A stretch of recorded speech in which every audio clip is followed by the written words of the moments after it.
Operation সিঁদুর, পেহেলগাঁও হামলার বদলা, সেই বদলার নাম অপারেশন সিঁদুর। আর অপারেশন সিঁদুরে থরহরি পাকিস্তান। অপারেশন সিঁদুরের পর সুদর্শনে ছিন্ন ভিন্ন পাকিস্তান। 3 দিনের অভিযানে কোমর ভেঙেছে পাকিস্তানের। জল স্থল আকাশে শত্রু রিকেশ ভারতের। গভীর রাতে ফের ভারতের পরাক্রম, বিরাট প্রত্যাঘাত ভারতের। ধুলিশ্বাত পাকিস্তানের 4টি এয়ারবেস, অত্যন্ত গুরুত্বপূর্ণ এই 4টি এয়ারবেস একেবারে ধুলিশ্বাত করে দেওয়া হয়েছে। 4টি বিমান ঘাঁটি একেবারে গুড়িয়ে দেওয়া হয়েছে।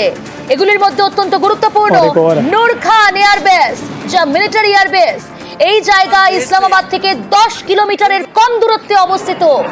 অর্থাৎ বুঝতেই পাচ্ছেন রাওয়ালপিন্ডিতে এই নূর খান এয়ারবেস, যা একেবারে ধুলিশ্বাত করে দিয়েছে এবং এটি একটি মিলিটারি এয়ারবেস। সেই ছবি দেখাচ্ছি। নূর খান সহ একাধিক পাকিস্তান বিমান ঘাঁটিতে বিস্ফোরণ, বিরাট প্রত্যাঘাত ভারতের। ওই বিমান ঘাঁটিগুলিতে বিস্ফোরণের শব্দ, পরপর বিস্ফোরণের শব্দ।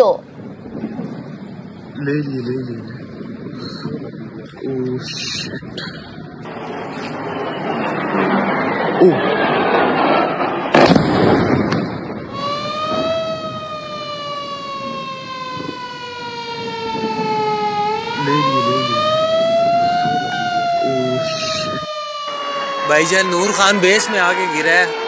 ये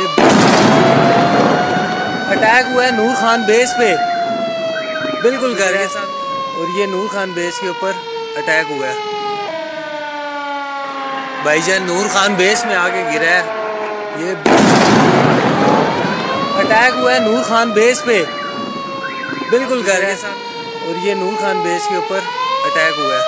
নূর খান সহ একাধিক পাকিস্তান বিমান ঘাঁটিতে বিস্ফোরণ, ওই বিমান ঘাঁটিগুলিতে বিস্ফোরণের শব্দ শোনা যায়। সেই ছবি দেখাচ্ছি নূর খান এয়ারবেস, যা মিলিটারি এয়ারবেস, অত্যন্ত গুরুত্বপূর্ণ এয়ারবেস। মোট 4টি এয়ারবেসে হামলা ভারতে, একেবারে ধুলিশ্বাত পাকিস্তানের 4টি এয়ারবেস। মিসাইল হানায় তছনছ শরকত রফিকি, নূর খান, মুরিদ, Shakkur airbase.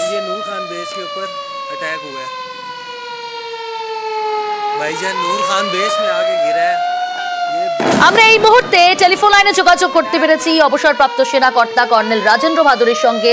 Colonel Bhaduri, good morning. News 18 বাংলায় আপনাকে স্বাগত। প্রিয়াঙ্কা কথা বলছি আপনার সঙ্গে। নূর খান সহ 4টি পাকিস্তানের এয়ারবেস ধ্বংস করে দিল, ধুলিশ্বাত করে দিল ভারতীয় সেনা, যার মধ্যে নূর খান রাওয়ালপিন্ডির মধ্যে অত্যন্ত গুরুত্বপূর্ণ এবং এটা মিলিটারি এয়ারবেস। অত্যন্ত বড় সাফল্য নয় কি এটা ভারতীয় সেনার কাছে? হ্যাঁ, অবশ্যই ভালো খবর, কিন্তু বিষয়টা হচ্ছে একটা এয়ারবেসকে ধ্বংস করতে, কমপ্লিটলি ডিস্ট্রয় করতে হলে অনেক বেশি এফোর্ট লাগে। তো এখন আপাতত আমরা হামলা করেছি কি ধ্বংস করেছি সেটা মানে সেটা এস্টাবলিশ করা দরকার। বাট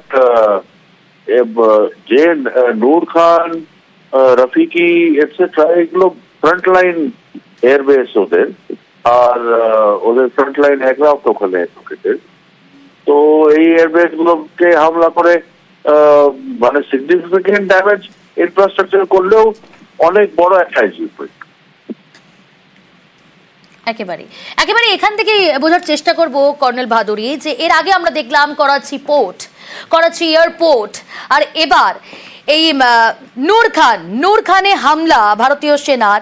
এর পাশাপাশি ড্রোন লঞ্চ প্যাড তাও কিন্তু ধ্বংস করেছে, ড্রোন লঞ্চ প্যাড ধ্বংস করেছে যা জঙ্গি লঞ্চ প্যাড ব্যবহার করছিল। সেই ড্রোন লঞ্চ প্যাডও ধ্বংস, যেখানে দেখা যাচ্ছে যে এখনো পর্যন্ত 400-র বেশি পাক ড্রোন এই ভারতে আসার চেষ্টা, ভারতে হামলা করার চেষ্টা, সেই ড্রোন লঞ্চ প্যাডও ধ্বংস। সেটা কিভাবে দেখছেন? দেখুন, ড্রোন লঞ্চ প্যাড বলে এমন কিছু মানে আমার জানা নেই, কারণ ড্রোনের এই কোয়াডকপ্টার আর এই ধরনের ড্রোনের জন্য বিশেষ অনেক বড় কোনো লঞ্চ প্যাড বা কোনো ইনফ্রাস্ট্রাকচার দরকার নেই। এইগুলো যে কোনো জায়গা থেকে করা যায় লঞ্চ। এখন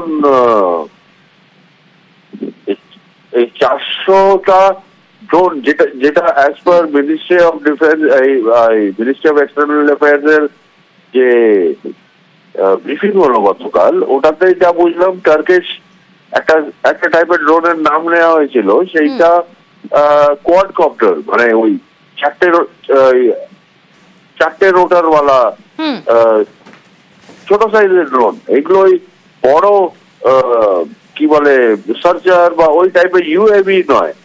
তো এটার লঞ্চ প্যাড মানে একটুখানি, মানে ওদের সাথে কোনো লঞ্চ প্যাড দরকার নেই, চারটে হয়তো লোকেশন আমরা 10টা না।